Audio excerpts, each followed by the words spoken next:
Greetings, gamers. It is I, Gamer Monster, and today we're going to take a look at the newest limited unit to join War of the Visions, Fryevia.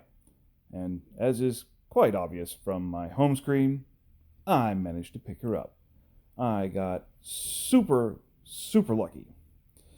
I was all set up. I had recorded my summon sessions. I'd pulled on the free banner, and I pulled twice on her banner, and I was like, you know what, that's all I'm gonna do. If I don't get her, that'll be fine, and I didn't pull her in those 3 pulls. I got some other decent stuff.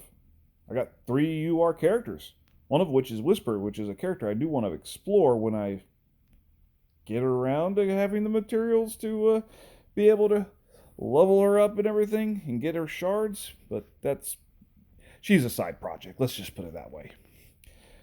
But I didn't get Fryevia. And I had that recorded. I was going to get that, posted up and everything. And then I was like, okay, I'll admit it. The FOMO got me. And I pulled again. And in that pull, I got her. I couldn't believe it. After having gone through and been like, getting all excited about these other URs, I was like, oh, could it be Fryevia? Could it be? And then nothing. And then finally, she came home. And of course, since I did pull her, I'm working on her. In fact, I just managed to get the last 10 shards I need for her 3rd limit break. So let's go ahead and do that right now. That feels most amounts of excellent. After all, so now even if I don't get any more of her shards, she'll at least be usable. Now, my goal is to get at least limit break 4 before she goes away.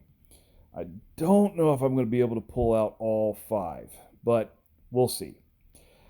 But speaking of all her stats and being usable, let's take a look at her now.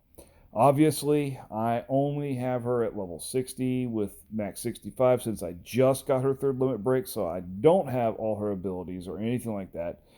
But we can still look at her board and see what she's all about. Her basic abilities for her Spellblade are Bioblade and Blizzard Blade. Pretty standard stuff. In fact, her whole kit is pretty standard for the classes that she has. She has Spellblade, Green Mage, and White Mage. For White Mage in particular, she does not have Holy. That's a very important thing to know. But she does have a pretty decent array of actual healing abilities in your typical White Mage stuff. She does have Cure, Cura, and Curata. She has both Raise and Full Life, you can see there. And Protect and Shell. So she has all your basic White Mage capabilities. For Green Mage, she does have De-Protect and De-Shell, as well as Vitalize, Ruin for a decent attack, Bar Blizzard and Bar Blizzara. Yes, I can talk. And then finally, for her other Spellblade abilities, she has Silence Blade, Chicken Blade, Blizzaga Blade, and Magic Barrier for her basic Spellblade, and then Resist Magic and Taunting Spell for her Spellblade subjob. For her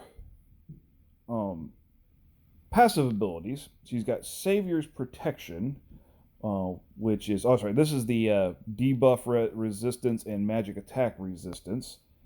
Providence of Wind, which is interesting because it's magic attack resistance and wind resistance. So it makes her even better at getting rid of wind characters. March of the Saints, which nullifies Doom, and Emerald Echo, which makes her buffs and debuffs last an extra turn. All those are kind of interesting. She only has three options for her reactive ability: Magic Guard, Dispel Counter, and Regenerator. What's really interesting, if you take into account that she has Magic Guard, she has 2 passives that increase her magic defense. She has Resist Magic and Magic Barrier for Spellblade abilities. And if we head back and look at her details here, she's got a 35% resistance to magic naturally.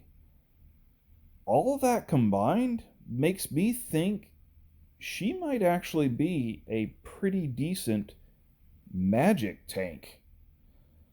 About the only thing that might hold her back would be hit points.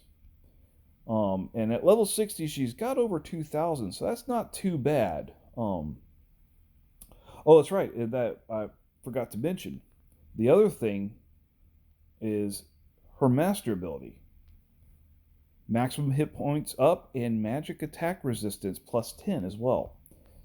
I'm going to be trying out her as a magic tank to see how she works once I get her fully leveled up and all that kind of stuff. So I could easily see her being a decent magic tank. And then, of course, she could also be a pretty decent support character with either her green mage or white mage sub-jobs.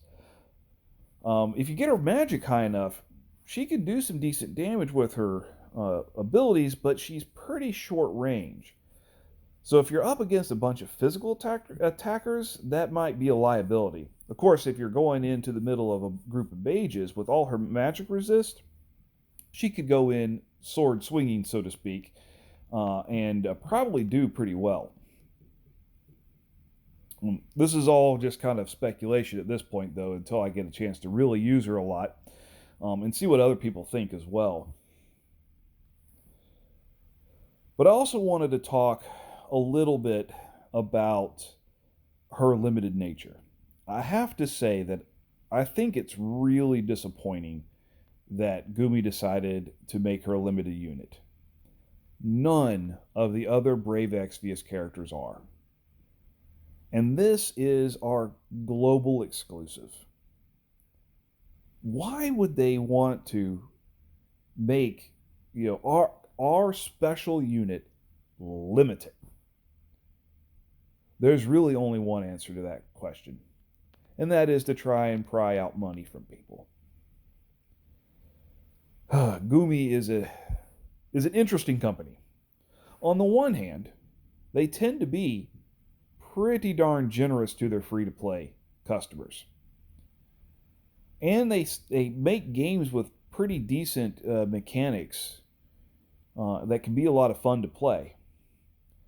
On the other hand, though, they are not above using every last gotcha trick in the book to squeeze out as much money from their player base as they can.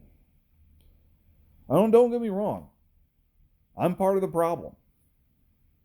I succumbed to the pressure, and I pulled extra for her, even though I wasn't going to originally. I got lucky and managed to actually get her without having to do a whole ton of pulls. But that's just it. I got lucky. If I had not gotten lucky, I would have spent all that currency I'd been saving to max out my Orlando and Ramza for nothing. And that's really sad. I mean, don't get me wrong.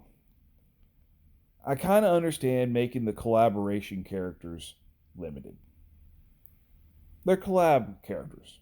And that's, as much as I don't like it, I can at least understand it. But to have a special unit from a group that, until this point, did not have any limited time characters, to make her limited on top of that, that was a bit much. Sure, I'm glad I got her, but I shouldn't have had to worry about it. And neither should anybody else, especially the free-to-play players out there, because they have to basically make the choice.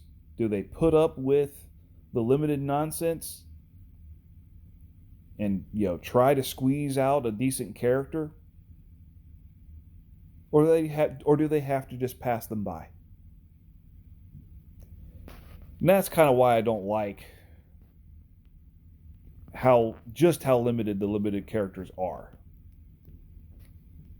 But that's just me. What do you guys think? Let me know in the comments below.